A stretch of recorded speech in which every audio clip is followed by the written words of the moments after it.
Hello everyone, अब हम थोड़े से और न्यूमेरिकल आगे बढ़ाते हैं। अब अगला ये है 3-4 न्यूमेरिकल एक साथ हैं। अब आप उनको देखिए कि ये क्या है। देखिए जैसे इसमें फर्स्ट है कि हमें इस इंटीग्रेशन को एवल्यूट करना है। यहाँ पे सी जो बाउंड्री है, सी जो है क्लोज कंटूर है जो एक बाउंड्री है स्क्वायर की, जो लाई करेगा x बराबर +-2 और y बराबर +-2 में, और डिस्क्राइब पॉजिटिव सेंस में होगा, वही एंटी क्लॉकवाइज में। और जहां पे ये जो x0 पॉइंट दिया है, ये पता नहीं क्या है, उसने नीचे लिख दिया है कि इसकी जो एब्सोल्यूट वैल्यू है वो 2 से छोटी है। भाई इतना ही काफी है इसको पढ़ना पहले क्वेश्चन को। अब हम इसी के बारे में पहले बात करेंगे। देखिए सॉल्यूशन में आप ऐसे कहिए कि बाई कॉची इंटीग्रल फार्मूला 2 बार लिखा। एक तो ये सीधा लिखा एफ ए बराबर, और फिर हमने ये लिखा कि F N A, N time differentiation का फार्मूला ये होता है जब नीचे पावर 1 से ज्यादा होती है, तब हम इसका यूज करते हैं। तो इन दोनों से ये वैल्यूज निकाल के रख दी, क्रॉस मल्टीप्लाई करके इक्वेशन 1 और इक्वेशन 2 निकाल दी। z बराबर है इनसाइड c होगा, और ये याद रखिएगा, और फंक्शन z जो है वो एनालिटिक होगा with in and upon c। ये तो हम रोज ही पढ़ते हैं।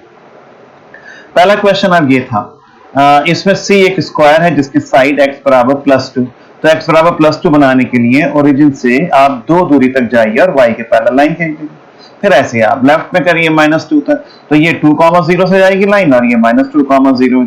ये लाइन असल में ये इतनी सी नहीं है, ये ऊपर से नीचे तक जा रही है लाइनें ऐसे करते हुए, और ऐसी ये लाइन ऐसे होती हुई ऐसे चली जाएगी। ऐसी ये लाइन y बराबर -2 ऐसे भागी चली जाएगी। लेकिन जब वो इधर वाली भी लाइनें इनको काटेंगी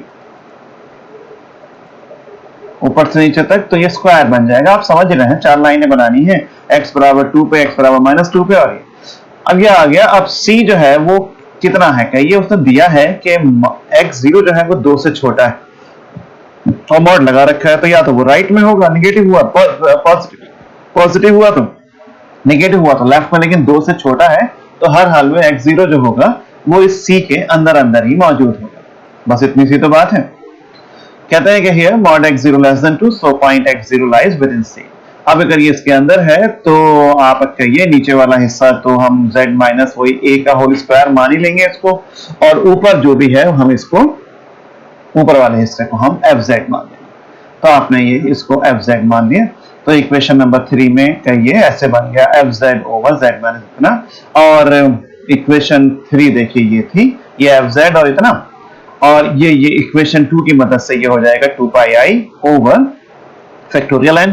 तो n यहाँ पे कितना होगा, ये n प्लस आपका 1 होता है फार्मूले में, और यहाँ पे कितना है फार्मूले में 2 है, आपके क्वेश्चन में 2 है, तो n बराबर आप कितना लेंगे, कहिए मैं 1 लूँ, तो इसलिए मैंने यहाँ पे 1 लिया, और यहाँ पे f डैश x0 हो गया। एक ही बार तो फिर डिफरेंशिएशन होगा, नहीं तो ज्यादा बार होता, या तो n बराबर 1 ले लिया।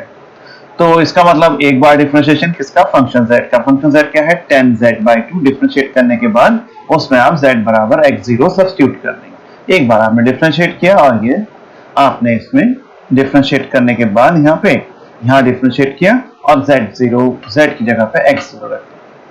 इसे पढ़िए 2-3 बार, सोचिए कि कैसे कैसे हो रहा है, आप कॉपी में लिखेंगे, आपको अच्छा लगेगा। अगला क्वेश्चन ये था, हमने क्वेश्चन पढ़ना है पहले। क्वेश्चन यह है कि जहां फंक्शन जो भी दे रखा है c यहाँ पे होगा, रह गया है। c एक क्लोज कंटूर है जो क्या है, स्क्वायर है, जिसके वर्टेक्स 0 0 -2 0 और ये 4 स्क्वायर के वर्टेक्स दे रखे हैं, और एंटी क्लॉकवाइज डायरेक्शन में ये बना हुआ है। तो हमने कहा कि c एक स्क्वायर है जिसके वर्टेक्स ये हैं। पहले आप x एक्सिस बनाएंगे ये, और आप y एक्सिस बनाएंगे। अब मैं पूरी लाइन नहीं खींच रहा हूँ। अब इसमें पहले कोऑर्डिनेट भरेंगे, पहले तो ओरिजिन पे 0 0, ये तो पता ही है आपको, यहाँ पे 0 0 आ गया, ये भी 0 और ये भी 0, फिर ये आया -2, 0, फिर ये आया -2 और -2, और ये 0, 2। अब ये जो गिवन है इसके आप फैक्टर करिए, तो आपने इसको 0 किया और 2 वैल्यूज आ गई, -1 प्लस -i, एक को अल्फा और एक को बीटा मान लीजिए। अल्फा हो गया -1 प्लस i। चलिए प्लॉट करते हैं। ओरिजिन से आप लेफ्ट में जाएंगे -1 दूरी तक, यहां तक आए, क्योंकि टोटल दूरी तो -2 और i है पॉजिटिव ऊपर, तो आप यहां आ जाएंगे इस जगह पे, ये कट लगा दिया है, पॉइंट लगा दूं, ये अल्फा होगा। लेकिन बीटा में ओरिजिन से ही आप इधर को जाएंगे -1 तक, लेकिन y की तरफ को भी नीचे आप -1 तक ही जाएंगे। तो आप यहां तक पहुंच जाएंगे। तो अल्फा आपने देखा लाइज आउटसाइड सी और बीटा जो है वो लाइज इनसाइड सी। क्लियरली हमने लिख दिया ओनली बीटा जो है वो इसके अंदर लाई करता है इनसाइड से। तो इसके हमने फैक्टर करे अल्फा बीटा, तो ये बन गया z माइनस अल्फा और z माइनस बीटा। देखिए ये बना फंक्शन z में जो भी था नीचे, मतलब जो भी था नीचे वो z माइनस अल्फा और z माइनस बीटा लिख लिया। लेकिन z माइनस बीटा इनसाइड है, तो मतलब बीटा इनसाइड है तो उसको नीचे छोड़ देंगे, और जो नहीं है वो फंक्शन z में ऊपर चला जाएगा, क्योंकि अल्फा जो है वो आउटसाइड। इसे याद रखिएगा इस बात। तो बस ये बना 2 पाई आई और फंक्शन बीटा किसकी मदद से, 1 की मदद से। 2 की नहीं, उसमें अगर होल स्क्वायर या क्यूब पावर 1 से ज्यादा होती तब 2 का हम यूज कर। अब कुछ नहीं रह गया, फंक्शन z में बीटा डाल दीजिए अल्फा की जगह पे, और अल्फा और बीटा की जो आपको वैल्यूज थी वो सब्स्टिट्यूट करिए और आंसर आ जाएगा। बिल्कुल आसान क्वेश्चन है, एक बार आप सही से पढ़ लेंगे आपको अच्छा लगेगा। थर्ड देखिए, आपको इसको इवैल्यूएट करना है, जहां पे सी ये चीज है, ये क्या है, ये एक सर्किल है जिसका सेंटर π/4 होगा और जिसकी रेडियस हाफ होगी। ये देखिए, तो सी ये है, तो सी z बराबर π/4 का मतलब क्या हो गया 3.14। तो ओरिजिन से 3.1 पाई तो 3.14 होगा, 3.14 डिवाइडेड बाय 4। तो ये जितने भी वैल्यू आएगी एक छोटी सी पॉजिटिव वैल्यू होगी।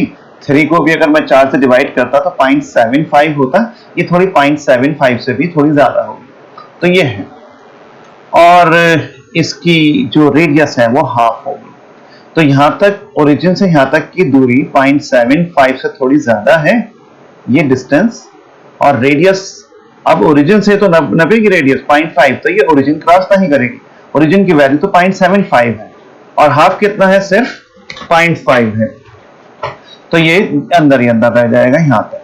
तो ये सिर्फ इतना ही सर्किल आपका बनेगा, ध्यानपूर्वक बनाइए। अब z बराबर, और जहां पे सेंटर है वहीं पे a है π/4, तो लाइज इनसाइड है। ऊपर वाले को आप fz मान लीजिए। तो from equation 2 fz over z minus π/4 का क्यूब, तो 2 पाई आई अपॉन फैक्टोरियल 2, क्योंकि n इज इक्वल टू यहाँ पे 2 हो गया है, क्योंकि 3 है ना, तो n प्लस 1 तो 2 प्लस 1, और 2 बार इसको आप डिफरेंशिएट कर देंगे और z बराबर π/4 अप्लाई कर देंगे। बस आपने 2 बार डिफरेंशिएट किया, π/4 अप्लाई करिए, आंसर। कोई मुश्किल नहीं, बिल्कुल इजी है। और देखिए फोर्थ, सी अगर यूनिट सर्किल है, about the origin in the positive sense show करिए, ये इतना के बराबर और ये 0 के बराबर। सी यूनिट सर्किल है, याद रखना यूनिट सर्किल का सेंटर हम ओरिजिन ही मान लेंगे। तो आपके पास ये तो हो गया था क्वेश्चन। अगला देखिए बस क्वेश्चन ये है, ये दिया है सी मॉड z बराबर 1, यूनिट सर्किल बस यही होता है, सेंटर 0 और रेडियस 1, तो ये माना। अब ये दिया है, इसमें a कितना है, कि z माइनस 0 का स्क्वायर है, तो 0 तो इनसाइड सी है, तो ये ऐसे लिख लिया ना, तो क्लियरली z बराबर 0 इनसाइड सी। तो इसमें ऊपर वाले हिस्से को आप fz मान लीजिए, नीचे का तो रहेगा ही ऐसे। तो ये क्योंकि होल स्क्वायर है तो इक्वेशन 2 का यूज होगा, जो डिफरेंशिएटेड टर्म्स वाला है, 2 पाई आई अपॉन फैक्टोरियल 1, क्योंकि फैक्टोरियल n होता है, n इज इक्वल टू 1 है यहाँ पे, और f डैश 0 लगा, डिफरेंशिएट करिए और 0 लगाइए, आंसर आ जाएगा। दूसरा क्वेश्चन देखिए, इसके 2 पार्ट थे सवाल। साइन z अपॉन z है, मॉड z तो बराबर 1, सर्किल तो इतना ही दिया है, तो आप इसको z माइनस 0 लिख लेंगे, तो 0 तो आपका ये इनसाइड z है। तो बस फंक्शन z को आप मान लीजिए साइन z, या आ गया क्या, इसमें भी आप डिफरेंशिएटेड वाला लगाएंगे फार्मूला, नहीं, इसमें आप सिंपल फार्मूला अप्लाई करेंगे ऊपर वाला, क्योंकि डिफरेंशिएटेड तब लगता है जब पावर n प्लस 1 होती है, ये जैसे हुई, तो ये नहीं लगेगा, ऊपर वाला लगेगा, 2 पाई आई और एफ ए। थोड़ा मैं आगे आ गया, जस्ट अ मिनट, यहां पे थे हम। हाँ, तो बस z माइनस 0 था और dz, तो बस ये लग जाएगा 2 पाई आई और एफ सी।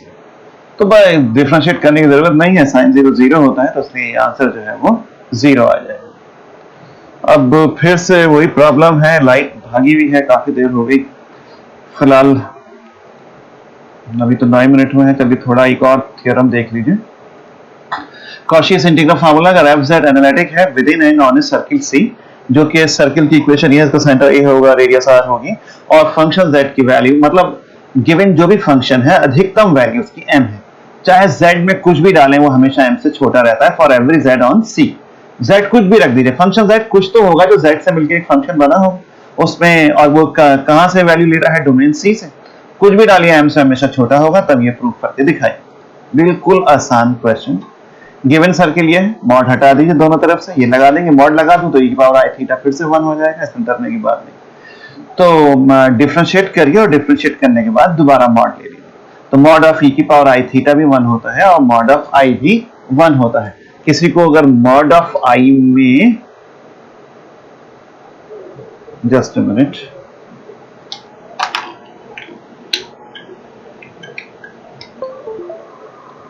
देखिए i का मतलब 0 plus 1i, mod of i का मतलब mod 1i under root 0 square plus 1 square, तो 1। और e i थीटा तो पता ही है, cos theta plus i sine theta का cos square plus sine square बन जाएगा, तो दोनों 1 होते हैं। बस कॉशीस के इंटीग्रल फार्मूले को लिखिए, ये इतने के बराबर होता है, इसे तो रट डालिए और इस पे मॉड लगा दीजिए दोनों तरफ। मॉड लगाते ही सामने अंदर ले गए, जैसे अंदर जाएगा तो लेस का निशान आ जाएगा। Mod of F Z given है less than equal to m, तो मॉड ऑफ एफ जेड की जगह पे m लिख देंगे और लेस देन इक्वल टू हो जाएगा। Mod of D Z R E की पावर आई थी आर डी थीटा है, ये वो आपने यहाँ पे सब्स्टिट्यूट कर दिया। z माइनस ए मॉड कितना है, वो r है, तो नीचे r की पावर n प्लस 1 आ जाएगी। बस इसको आप बाहर खींच के ले आइए, r की पावर n रह जाएगी, इंटीग्रेट करिए,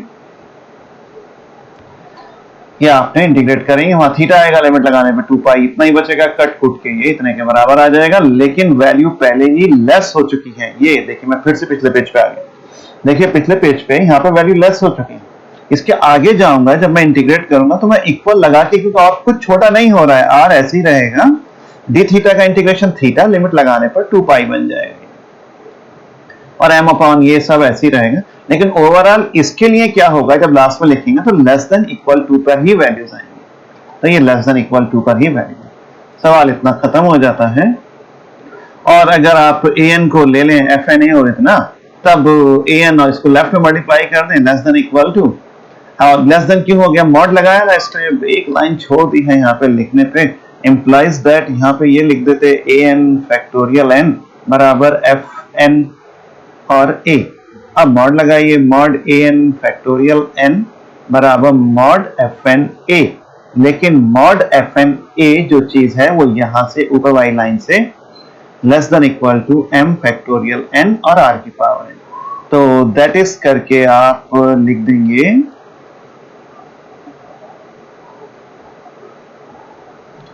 हाँ इसके नीचे दैट इज करके an फैक्टोरियल n लेस का निशान m फैक्टोरियल n और r की पावर। देखिए ये यहाँ इक्वल थे, मॉड लगाने पर भी इक्वल रहे, लेकिन इस मॉड्यूलस की वैल्यू जब यहां से सब्स्टिट्यूट करी ऊपर वाले से तो लेस देन इक्वल, तो लेफ्ट वाले से अब ये लेस देन इक्वल हो गया, फैक्टोरियल n से फैक्टोरियल n कट जाएगा, इसको ऐसे भी लिखा जा सकता है। सोचिएगा इसको, थोड़ा सा मैंने जल्दी में इसको कर दिया है, अगली लाइन को आखिरी वाले को, हाँ नेक्स्ट वीडियो में हम आगे का पढ़ेंगे। आप इसको सही से सुनिए और करिए, जो प्रॉब्लम हो मुझे फोन कर लीजिएगा, ओके।